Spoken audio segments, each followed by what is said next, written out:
Le CFPPA de Coutances est un CFPPA qui touche au secteur de l'agriculture, du paysage, de l'aquaculture, du maraîchage biologique, etc.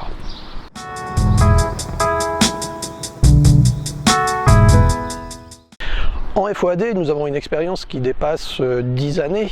Nous avions démarré vers 2003-2004 suite à une demande de l'autorité académique, on va dire, du SRFD, qui était qu'il fallait absolument répondre aux obligations de formation au DAPA à cette période, alors que des groupes ne pouvaient plus se constituer faute de candidats. Il fallait une réponse individuelle. C'est là qu'on s'est attelé au travail et qu'on a décidé de mettre en place de la formation individuelle en centre ou éventuellement à distance sur le sujet des produits phytosanitaires.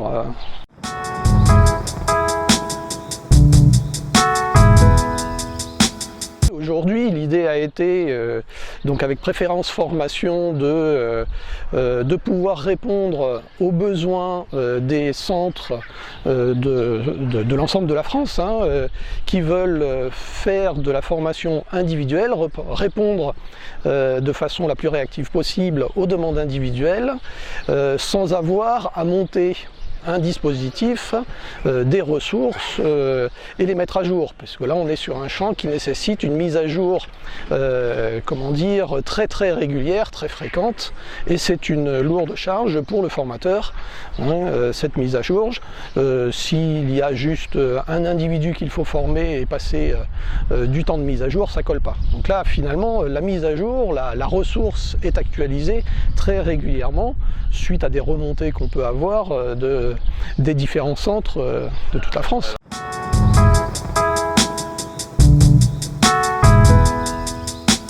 Un centre qui a une demande individuelle, donc contacte via préférence ou en direct le CFPPA de Coutances pour que on lui mette à disposition finalement l'accès à la plateforme Formagri qu'on utilise pour ces formations, et ensuite ces centres reçoivent chez eux dans le CFPPA donc les stagiaires à former.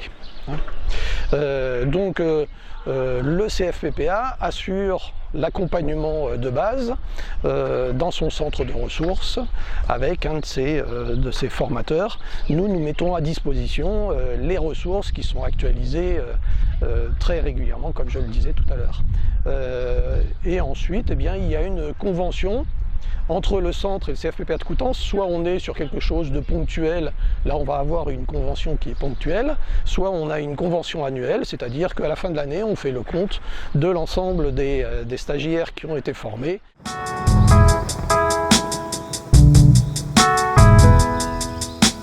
La principale différence de fonctionnement entre le dispositif de formation maraîchage bio à distance et le dispositif Certifito, la principale différence, c'est que nous assurons nous-mêmes l'accompagnement du stagiaire en formation. Donc un centre de formation qui, mettons pour un stagiaire qui est en formation BPROA, mais centre de formation qui n'a pas la compétence en maraîchage bio, s'adresse à nous pour qu'on fasse le module maraîchage à distance. Donc là on a du coup donc un dispositif d'accompagnement à distance, de mise à disposition des ressources pour la personne qui est dans son centre à distance, de la multimodalité, puisque donc on va avoir en plus de l'accès à la plateforme un regroupement pour ceux qui le peuvent, qui n'est pas indispensable d'ailleurs, on s'est arrangé pour que ce ne soit pas indispensable, mais beaucoup le souhaitent et c'est un plus.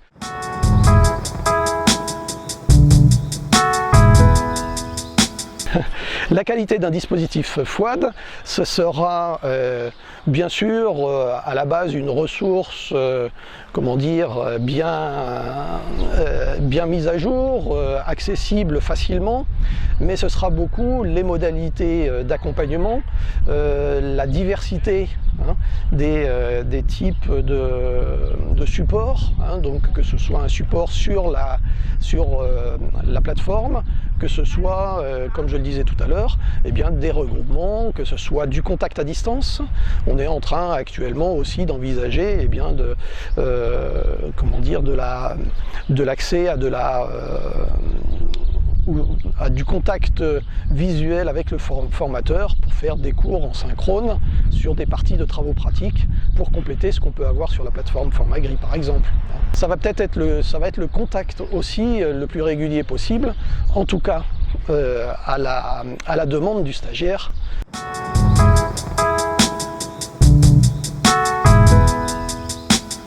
Au niveau de la réforme de la formation professionnelle, on va avoir une ouverture en termes de possibilités de modularisation plus importante,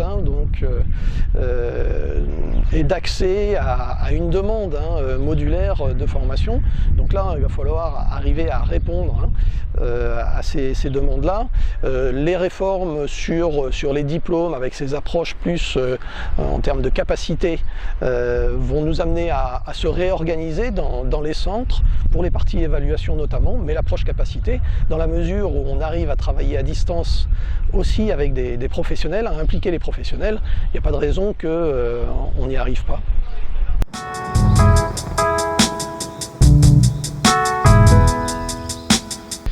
La pratique de la FOAD nécessite une démarche d'innovation permanente.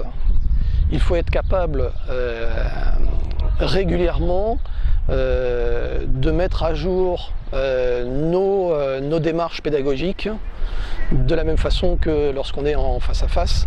Là, il faut que ce soit encore plus cadré. On est obligé de s'adapter aux différentes demandes, aux demandes qui évoluent. Il faut être le plus réactif possible. Et l'innovation, elle est permanente. Voilà. Aujourd'hui, eh bien, il a fallu qu'à distance, on travaille avec des professionnels qui vont être des formateurs relais. Ce petit point du dispositif n'existait pas il y a 3-4 ans. Eh bien, on le met en place parce que ça s'avère aujourd'hui nécessaire, avec toujours un souci en soi. L'objectif, c'est pas l'innovation, mais c'est un moyen qui est nécessaire pour que la FOAD puisse continuer à répondre aux besoins, aux exigences, aux contraintes de nos stagiaires, de nos partenaires.